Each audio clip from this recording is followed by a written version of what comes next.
Hey guys, Nick here from Just Few Studios, and welcome back to another video. Today, we are doing a movie review for Inside Out.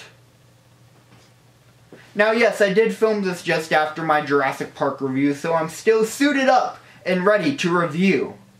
So if you did not know, Inside Out is Pixar's new animated film that takes place inside the head of a girl, and the main cast are her emotions. You have joy, sadness, fear, anger, and disgust.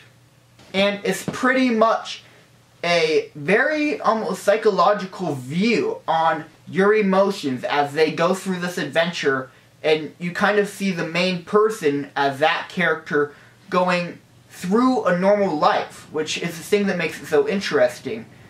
But you see what her emotions are doing during this process.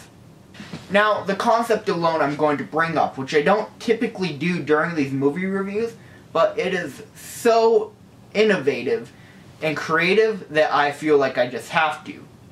Now, this is probably one of the most innovative and unique thing Pixar has come up with in the last while, actually. Because Toy Story had your toys alive, which was very similar idea, but this one is personifying your emotions, which is a very bold move to go, but one that I think worked very well for the movie, giving it something new, a new taste to your normal movie-going experience. The acting, it was an animation, which the animating was very good, and I noticed one thing, that because they were emotions, it kind of pixelated or distorted around their body, which at first I went, really, Pixar?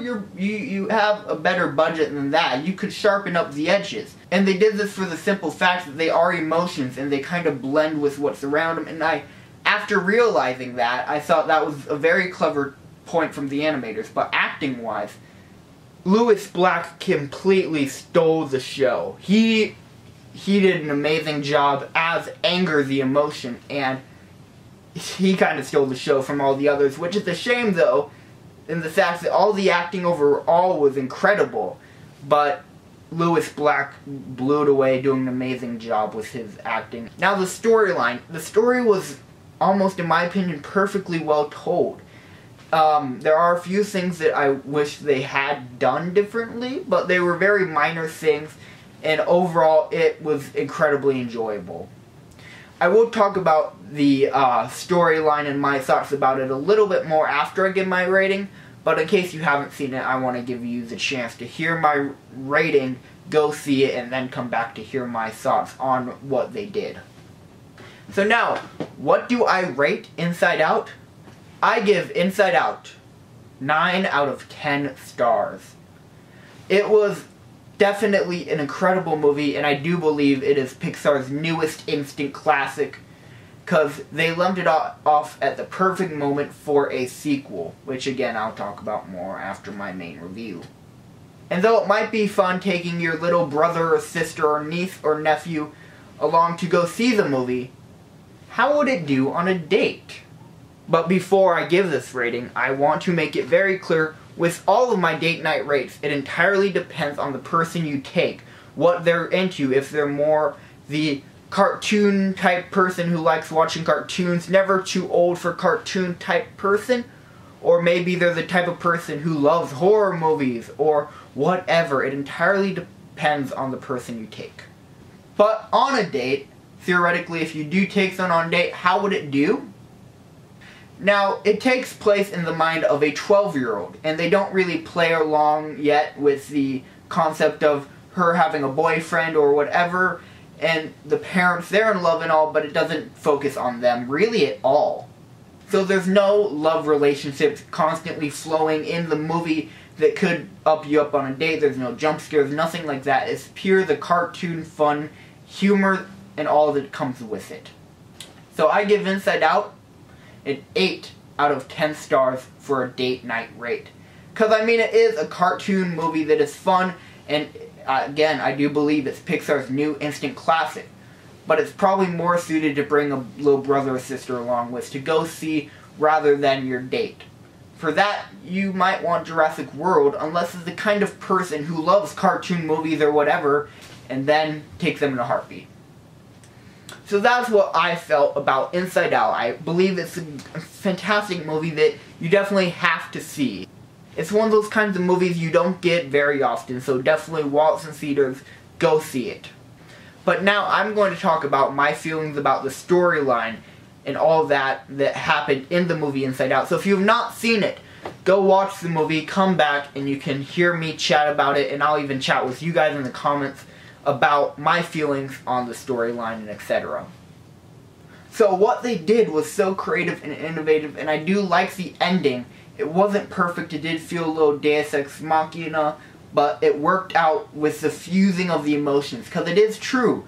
A lot of moments aren't just one emotion, they're filled with many, and you don't get just only one emotion, you get multiple typically, which is why the ending worked out so perfectly in my mind. And I love the point that Joy, the one who's been running things the entire time, says, "Sadness, you're up." And the ending, I was laughing at the jokes, kind of chuckling, but you know, I didn't enjoy them as much as the ending hockey scene where the guy drops his whatever, Riley picks it up and says, "Here," and he just freezes. And you go inside the head and there's just all of his emotions running around the room going, "Girls! Oh my gosh, it's a girl! It's a girl! It's a girl!" I absolutely lost it at that moment, laughing and laughing. It was so hilarious. And their ending, the last thing that they say in that movie was "and hey, she's 13 now, what's the worst that can happen?" That is the perfect setup for a sequel and the new puberty light that can flash and all that. Oh, I honestly am more excited for a sequel than I am about how good the movie was. I think Inside Out 2, they could have so much fun with it. I cannot wait to see it. And don't you dare put Incredibles on me and wait like 10 plus years to make a sequel. However, in a sequel, I hope they do play with a little more the fact of going inside more people's minds. Because in the first international trailer we saw the 3 people at the dinner table, Riley, the dad, and the mom. And undoubtedly that scene in the movie was the funniest scene. Possibly aside from the girls, girls, girls, girls. The funniest parts of that movie were when they went in not just Riley's head, but everyone else around them. And that credit part where you went inside all the random people's heads and people that you saw briefly in the movie, the dog, the cat, that was amazing. And I enjoyed that so much, and it felt like a waste, a missed opportunity that they did not play with that more in the movie. So, in a sequel, I really hope that they do toy with that a little bit more. So it's not just Riley's emotions and what she's going through. When she says something, you go inside their head to see how they react to it with their emotions and etc. But definitely the best part about the movie was when you got to see everyone else's emotions, their reactions, what was going on inside their head. With the put the foot down type thing and all that. Oh, it was amazing. I loved it. And they definitely, I hope, toy around with that idea more in a sequel.